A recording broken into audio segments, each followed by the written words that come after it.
저는 오늘 이 말씀을 가지고요. 하나님 앞에 무너지는 사람의 공동점, 영적 공통점이라는 제목으로 함께 귀한 은혜의 말씀을 나누기를 원합니다.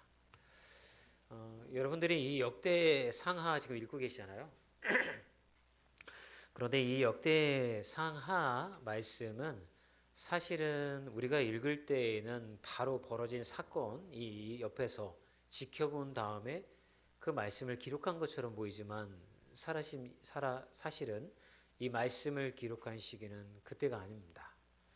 이 역대상하가 기록된 시점은 이스라엘 백성들이 다 멸망당하고 나라 없이 되어서 바벨론의 포로로 끌려갔다가 그들이 고향 땅으로 이제 돌아온 후에 왜 우리는 나라가 멸망당하였는가? 그리고 왜 하나님이 우리를 떠난 것처럼 우리는 버림받은 백성이 되었고 왜 이런 고난을 당하는가? 이런 어떤 후회와 과거의 역사를 돌아보면서 그들이 어떤 해답을 주님 안에서 찾으려고 했던 거예요. 그래서 그런 관점으로 이스라엘의 역대 왕들과 그 백성들이 행했던 모습을 기록을 하였는데 그들이 찾은 해답은 왕들과 백성들이 하나님 앞에 말씀대로 순종하지 않았기 때문에 그들이 나라가 멸망당하였고 또한 포로로 끌려갔었다라고 하는 답을 찾게 됩니다. 근데 이런 어떤 답을 찾음으로 인해서 우리가 멸망당한 이유가 말씀에 순종하지 않았기 때문에 멸망당했구나, 이걸로 끝나는 게 아니라 그러므로 우리는 다시는 그런 길로 가지 말자. 우리는 다시 우리에게 주어진 기회를 통하여서 이제 해방이 되어졌고 예루살렘으로 돌아왔으니까 우리 조상들과 우리 선조 왕들의 모습과 같이 실패의 길로 가지 말고 하나님께 다시 한번 성공하는 길로 나아가자라고 하는 마음으로 기록된 것이 바로 이 역대기 상하의 말씀인 것입니다. 그러므로 저는 오늘 이 말씀을 통해서 여러분들이 이거 하나만 가져가면 좋을 것 같아요. 이스라엘 백성들이 그들의 역사를 바라보면서 하나님의 말씀에 순종하지 않는 왕, 그리고 백성들로 인하여 그들이 고난과 어려움 가운데 놓였었다라고 하는 사실을 깨닫고 이제는 돌이켜 하나님의 자녀로서 어떻게 말씀에 순종하며 살아갈 것인지를 기록하였던 것처럼 우리도 이 말씀을 통해서 하나님의 백성으로서 우리 또한 영적으로는 이스라엘의 왕들이 우리의 왕이자 조상들이 되는 거잖아요. 우리가 그들이 한 실수를 따라가지 아니하고 우리도 우리의 삶 가운데에 어떻게 하면 영적으로 무너지지 아니하고 하나님의 백성으로 살아갈 건가, 이것을 깨닫고 돌아가는 귀한 시간이 되어졌으면 좋겠습니다. 그러다 보니까 말씀이 역대상하가 어떻게 기록되어져 있냐면 사울 왕의 이야기를 앞쪽에다가 배치를 합니다. 근데 이것을 통하여서 여러분, 이 역대기 저자는 이스라엘 백성들이 이걸 깨닫기를 원하는 거예요. 사울 왕이 하나님 앞에서 어떻게 영적으로 무너졌는지를 보여주는 거예요. 그리고 후반부에 가면 다윗 왕의 이야기를 보여줌을 통하여서 왜 다윗 왕은 성공한 왕이 됐고 하나님의 복을 받은 왕이 되었으며 그가 왕이었을 때 이스라엘이 강성한 나라가 되었는지 그 다윗 왕의 신앙의 모습을 통하여 사울과 다윗을 비교합니다. 그것을 통하여서 우리에게 주는 메시지는 아까 말씀드렸던 것처럼 사울의 길로 걸어가지 말고 다윗의 길로 걸어가야 한다는 것을 우리에게 얘기해 주고 있는 거예요. 사랑하는 여러분, 저는 오늘 말씀을 이어가면서 사울의 이야기를 여러분들과 나눌 거예요. 사울이 어떻게 실수를 했고 사울이 어떤 불신앙의 길을 걸어갔는지를 여러분들에게 두 가지를 나눌 거예요. 이 말씀을 듣고서 여러분, 나도 저 사울과 같은 저런 길로 가지 말아야 되겠구나. 나의 삶 가운데 사울과 같이 저런 영적 실수를 하면 안 되겠구나 라는 것을 깨닫가는 복된 시간이 되어지기를 주의 이름으로 축원합니다. 오늘 읽었던 우리 10장의 말씀에 서두의 말씀을 보게 되었으면 사울 왕이 그의 세 아들과 함께 블레셋과의 전쟁에서 패배하여서 그만 생명을 다하는 사건을 우리에게 소개해 주고 있는 것입니다. 사울이 스스로가 자살을 하는 장면을 보여주고 있는 거예요. 이미 전쟁에서 지고 있었기 때문에 사울은 그 적군에 의하여서 죽임을 당하느니 스스로의 칼날에 생을 마감하고 싶었던 것 같아요. 명예를 지키기 위해서. 그런데 그 사울의 죽음을 오늘 말씀은 딱 두 절로 요약해서 우리에게 얘기해 주고 있어요. 그 말씀이 뭐냐면 13절과 14절인데 사울이 죽은 것은 여호와께 범죄하였기 때문에 죽었다고 얘기해요. 그리고 또 뭐라고 얘기하냐면 여호와께 묻지 아니하였으므로 여호와께서 그를 죽였다라고 얘기하고 있는 거예요. 그러면 사울이 여러분 실수한 두 가지는 무엇입니까? 첫 번째는 하나님의 말씀을 지키지 않은 거예요. 두 번째는 뭐예요? 여호와께 하나님 앞에 어떤 사건이 있을 때마다 묻지 않고 자신의 생각대로 했다라고 하는 거예요. 그래서 저는 이 말씀을 가지고서 여러분들과 함께 좀 풀어 나가 보려고 합니다. 첫 번째는 뭐냐면 말씀보다 사울은 자신의 판단을 먼저 세웠기 때문에 그렇게 죽음을 맞이했던 거예요. 여러분 우리도 마찬가지입니다. 우리가 영적으로 실패하고 영적으로 무너지는 이유는 딴 게 아니에요. 사울처럼 하나님의 말씀보다는 내가 가지고 있는 경험과 판단을 앞세워서 내가 선택을 하기 때문에 우리가 영적으로 무너질 수밖에 없다라고 하는 거예요. 오늘 말씀 13절의 중반을 보면 이렇게 표현을 딱 한 줄로 해주고 있어요. 같이 읽어볼까요? 그가 여호와의 말씀을 지키지 아니하고. 여러분 사울에게 말씀이 없었던 게 아니에요. 사울도 말씀을 잘 알고 있었고 말씀을 읽는 사람이었어요. 근데 왜 성경은 그에게 이야기할 때 그를 표현할 때 여호와의 말씀을 지키지 아니하였다라고 하는 말로 딱 표현을 하고 있는 걸까요? 여기서 지키지 아니하고라고 하는 히브리어 원어를 보게 되어지면 샤마르라고 하는 단어를 사용을 합니다. 그런데 이 뜻이 뭐냐면 단순한 순종을 이야기하는 게 아니에요. 이게 어떤 뜻이냐면 귀하게 여겨서 보존한다라고 하는 뜻이 있습니다. 그것은 무슨 말이냐면 말씀을 지키지 않았다라는 것은 더 이상 하나님의 말씀을 내 삶의 기준으로 삼지 않았다라고 하는 거예요. 결국은 귀하게 여겨 보존하면서 나의 삶의 어떤 기준으로 삼아야 되는데 사울은 어떤 선택의 순간이나 어려움이 다가왔을 때에 그것을 내 삶의 기준으로 삼지 않은 거죠. 귀하게 여겨서 보존하지 아니하고 자신의 경험이나 자신의 생각을 통하여서 선택하고 그 문제를 해결했다라고 오늘 말씀은 우리에게 이야기를 해주고 있는 것입니다. 사울이 걸어온 그것들을 바라보면 여러 가지 사건들이 있었어요. 그런데 여러분 사무엘상 13장에 가보면 블레셋과의 전쟁이 위기 가운데 놓이게 되어집니다. 근데 그 13장에서 이 사울이 어떤 짓을 하게 되어지냐면 전쟁을 치르기에 앞서서 선지자였던 사무엘을 기다리게 되어져요. 그런데 블레셋은 앞에 진을 쳤고 이제 곧 그들과의 전쟁이 곧 벌어지는 그런 상황 속에서 사무엘이 나타나지 않은 거예요. 그러니까 하나님의 응답을 받아야지만 전쟁에 나갈 수 있는데 사무엘이 나타나지 않으니까 사울이 어떻게 했냐면요. 자기가 제사를 드립니다. 하나님의 선지자 대신에 자기가 하나님의 응답을 받겠다고 제사를 먼저 올려드리게 되었던 거죠. 그리고 나중에 나타난 사무엘이 사울에게 그렇게 추궁을 합니다. 왜 나를 기다리지 아니하고 당신 스스로 제사장이 되어서 하나님 앞에 이렇게 제사를 올려드렸습니까? 그랬더니 사울이 뭐라고 했냐면 기다렸습니다. 그런데 때가 되어도 나타나지 않으니 제 마음이 얼마나 급했겠습니까? 상황이 어쩔 수 없이 나를 그렇게 이끌었던 겁니다. 그래서 제가 기다리지 못하고 이렇게 제가 제사장이 되어서 예배를 드릴 수밖에 없었습니다. 라고 자기의 행동을 합리화합니다. 그리고 이번 15장에 가면 또 사울이 아말렉과 전쟁을 벌입니다. 그런데 하나님이 이 사울에게 뭐라고 말씀하셨냐면 아말렉의 모든 것을 다 죽이라고 그랬습니다. 남기지 말라고 그랬습니다.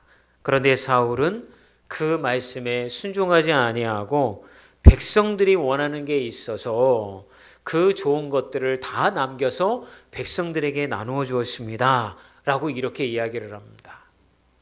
여러분 여기서 우리가 알 수 있는 게 뭐가 알 수 있어요? 사울에게 말씀은 늘 검토의 대상이었지 순종의 대상이 아니었다라고 하는 사실을 우리는 알게 되어진다라고 하는 것입니다.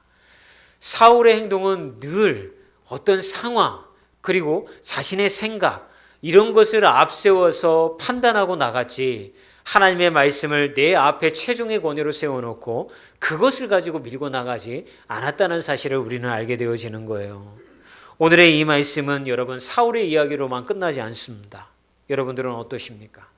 어떤 상황 가운데 놓였을 때에 무엇이 하나님의 뜻인지 아마 여러분들은 기도하시기도 하고 하나님 앞에 매달리는 시간을 가지려고도 할 거예요.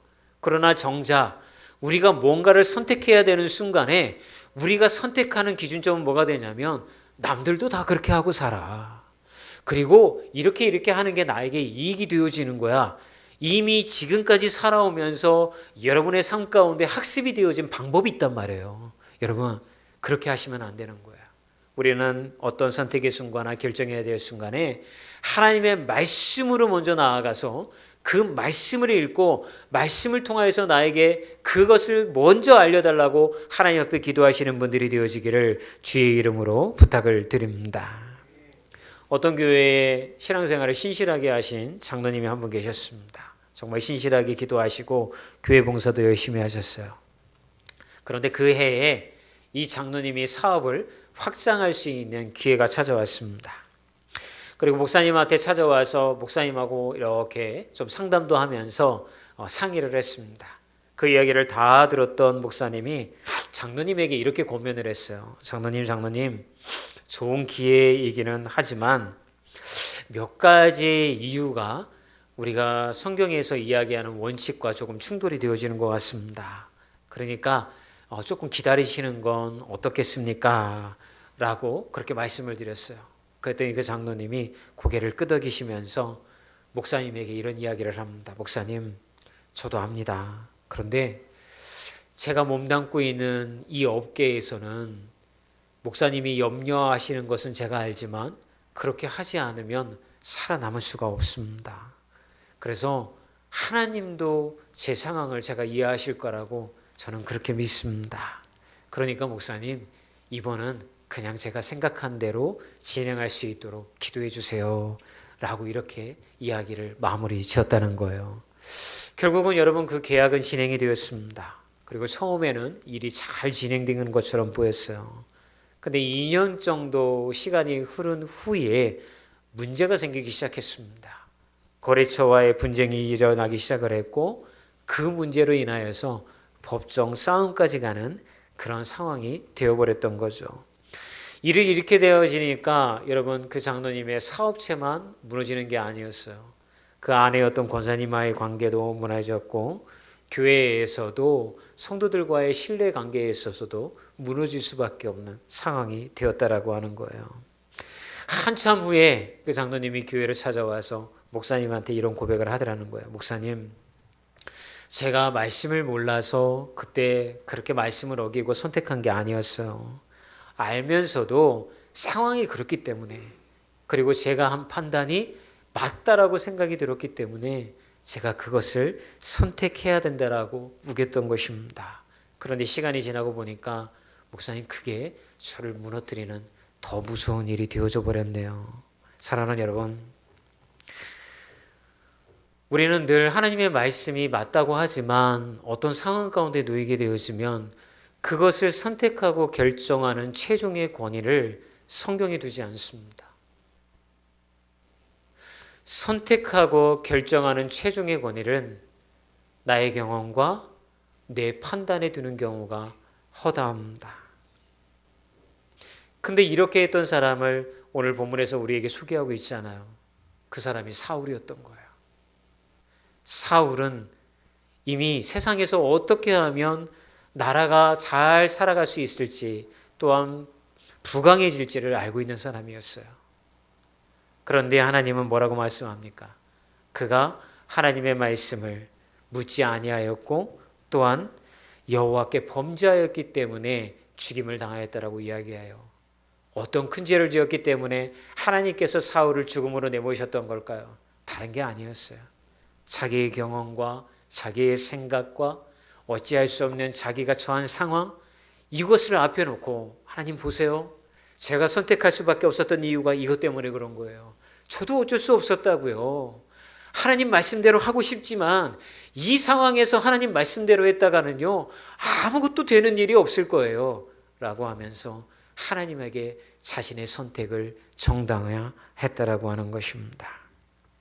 사무엘상 15장 22절에 보면 순종이 제사보다 낫고 듣는 것이 수양의 기름보다 낫다라고 표현해주고 있습니다. 사랑하는 여러분, 하나님 앞에 서 있는 사람과 하나님 앞에서 무너지는 사람의 차이는 예배를 참석했는지 참석 안 했는지의 차이가 아닌 것입니다.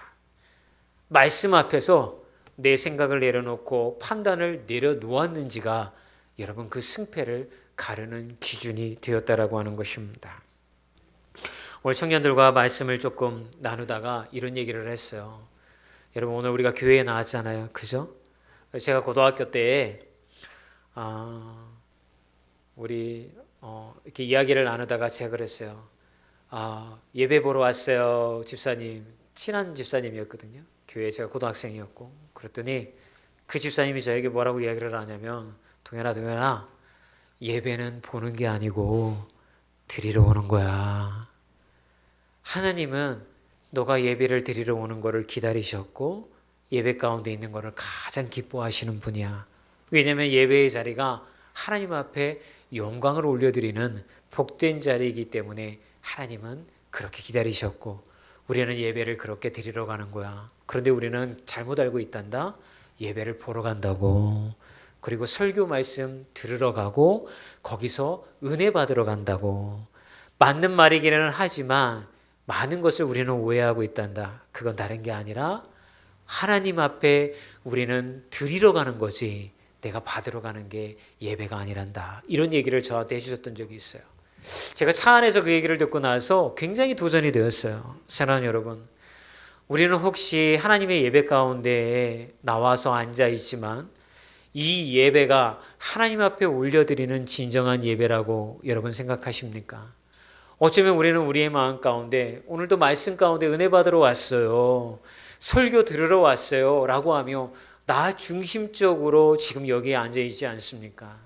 여러분 하나님이 원하시는 건 온 마음을 다 하나님 앞에 집중하며 한 주간 동안 말씀 가운데 살지 못하고 죄 가운데 살았지만 죄를 회개하고 아버지 앞에 나의 삶을 내어드리고 주님 나의 삶을 의탁합니다라고 하는 예배를 통하여 하나님은 영광 받아주시는 줄 믿습니다.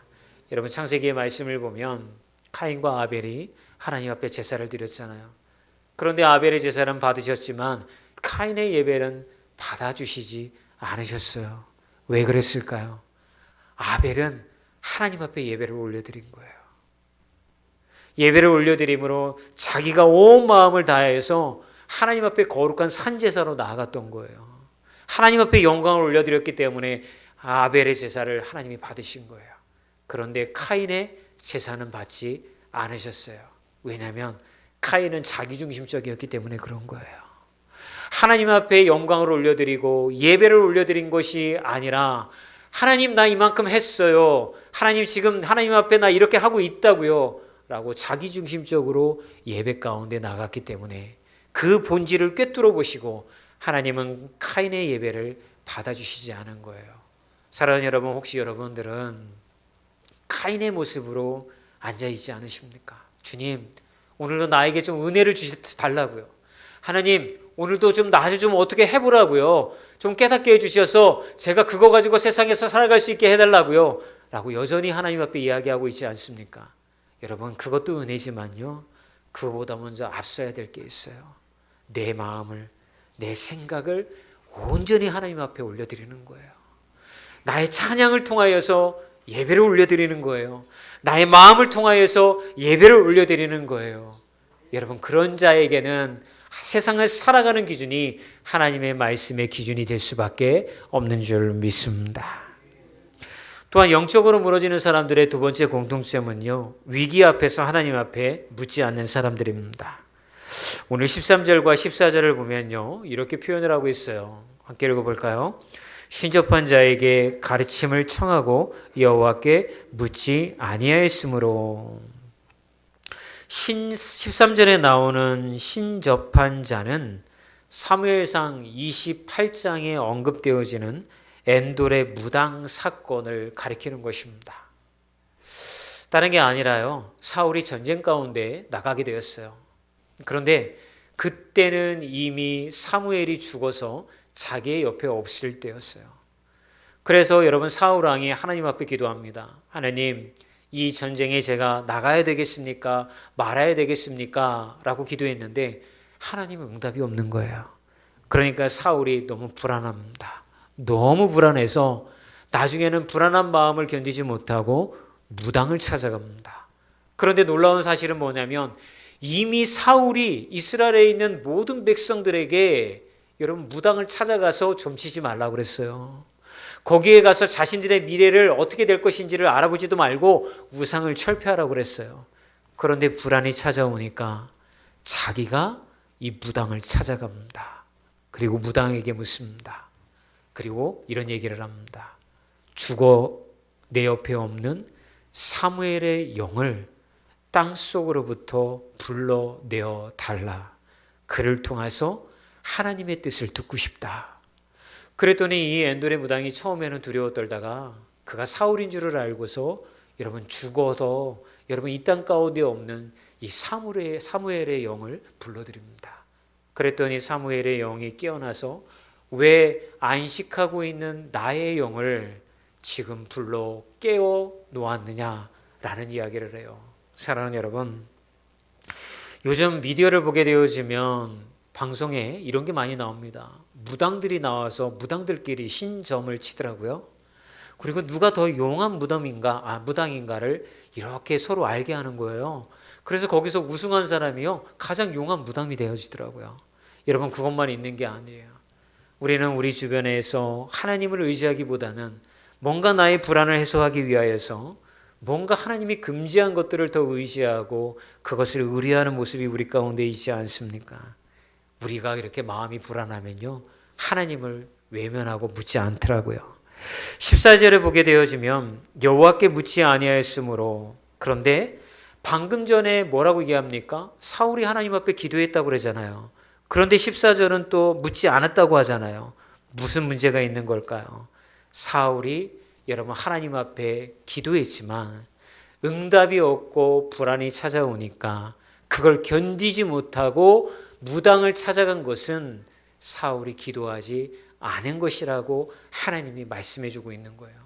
만약 우리가 하나님을 믿는다고 그러고 주님을 따라 살아간다고 하면서 불안하고 응답이 지체되었을 때에 하나님의 말씀을 읽지 아니하고 말씀을 내 판단의 기준으로 두지 아니하고 여전히 살아가고 있다고 한다면 여러분, 우리는 기도하는 자가 아닌 거예요. 하나님을 믿는 자가 아니라는 사실을 오늘 본문은 우리에게 말씀해 주고 있다라고 하는 것입니다. 어느 교회에 한 권사님이 계셨는데요, 자녀의 진로 문제 때문에 굉장히 불안함을 가지고 살아가고 계셨어요.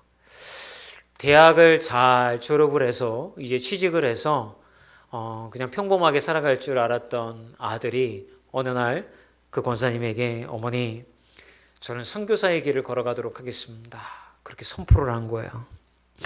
그러니까 이 권사님 입장에서는 하늘이 무너지는 것 같은 거예요.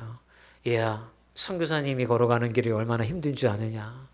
물질적으로도 고통받고 우리나라에서 살아가지 못하고 힘들고 어려운 곳에서 선교의 일을 해야 되는데 왜 네가 그 길을 걸어가라고 하느냐. 차라리 그냥 한국에서 좋은 직장 다니면서 평범하게 그렇게 살면 안 되겠니? 라고 그렇게 얘기를 했던 거죠. 근데 아들이 말을 안 듣는 거예요. 그때부터 이 권사님이 금식을 하기 시작을 합니다. 그리고 새벽 기도도 나가서 작정 기도하면서 하나님, 우리 아들의 마음을 바꿔주세요. 선교사의 길이 아니라 그냥 교회에서 열심히 신앙생활하면서 평범한 신앙인으로 살아갈 수 있도록 우리 아들의 마음을 바꿔주세요 라고 기도했는데도 기도의 응답이 이루어지질 않는 거예요. 그때 어느 누가 권사님한테 이렇게 얘기를 합니다. 권사님, 저기 강남에 어디 가면 어떤 기도원이 있는데 거기에 계신 기도 원장님이 응답을 잘 받는 원장님이래. 그러니까 그 원장님 찾아가서 한번 기도에 대해서, 기도의 응답에 대해서 이야기를 들어보는 건 어때? 라고 해서 그분을 찾아갑니다. 그런데 권사님의 행동은 그걸로 끝나지 않았던 거예요. 밤새 온 그냥 온라인의 커뮤니티에서 비슷한 처지에 있는 부모들의 이야기를 찾아서 밤새 읽습니다. 심지어는 나중에는 점집을 찾아가는 것까지도 진지하게 고민하기 시작을 합니다. 그러다가 어느 날 그 권사님이 그 교회 목사님을 찾아갑니다. 목사님, 기도를 매일 했습니다. 근데 제가 기도는 했지만 하나님의 말씀은 한 번도 제가 펼쳐본 적이 없네요. 하나님 앞에 기도하면서 우리 아들 마음 돌려달라고 해달라고, 선교사의 길이 아니라 평범한 길 가게 해달라고 그렇게 기도를 했지만 하나님의 말씀을 피고 그 말씀이 나에게 주시는 기도의 응답이 무엇인지를 한 번도 체크해 본 적이 없었어요. 그 말씀을 듣는데 그때 그 목사님의 머리 가운데 사울이 떠올랐어요. 그리고 그 권사님에게 그런 말씀을 드렸어요. 권사님, 사울왕도 그랬어요. 하나님의 말씀을 펼쳐보지 아니하고 하나님 앞에 기도는 했지만 그 말씀으로 인하여서 길을 알려달라고 하나님 앞에 나아가지 못했어요. 혹시 권사님의 모습이 사울의 왕의 모습이 아닙니까? 그렇다고 한다면 우리 같이 기도해요.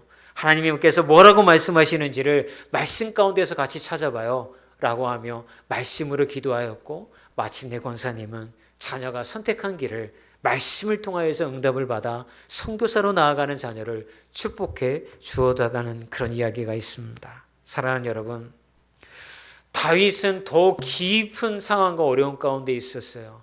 그런데 다윗이 사울왕보다 잘한 게 뭐 있었어요? 사울왕보다 죄를 덜 지었기 때문에 다윗왕이 위대한 왕이 아니었던 거예요.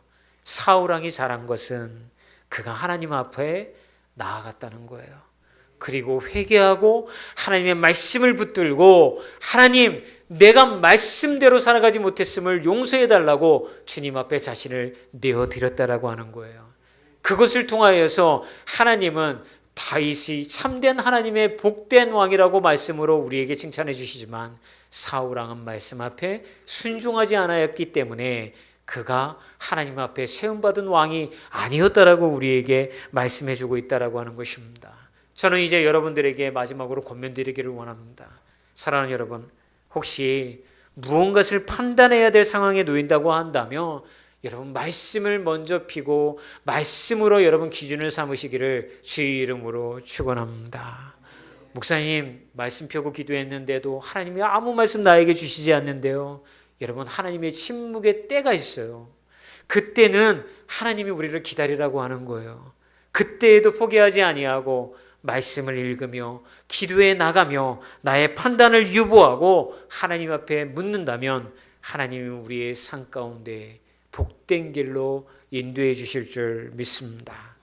저는 오늘 말씀을 통하여서 하나님 앞에 무너지는 사람의 영적 공통점이라고 말씀을 드렸어요. 여러분, 우리가 하나님 앞에 묻지 아니하면 우리의 삶이 잘 되는 것 같지만 내면의 신앙은 무너지는 거예요. 하나님의 말씀의 기준을 내가 세워놓지 못하면 여러분, 우리는 세상의 기준 가운데에 잠식되어져 갈 수밖에 없는 거예요. 그런 것들을 통하여 여러분의 영적인 상태가 무너지는 것이 아니라 하나님 앞에서 묻고 말씀의 기준을 세워 여러분 영적으로 세워져 가는 분들이 되어지기를 주의 이름으로 축원합니다. 이게 역대기서가 그 당시 이스라엘 백성들에게 주고 싶었던 메시지일 뿐만이 아니라 이 시대를 살아가는 우리에게도 주는 메시지인 것입니다.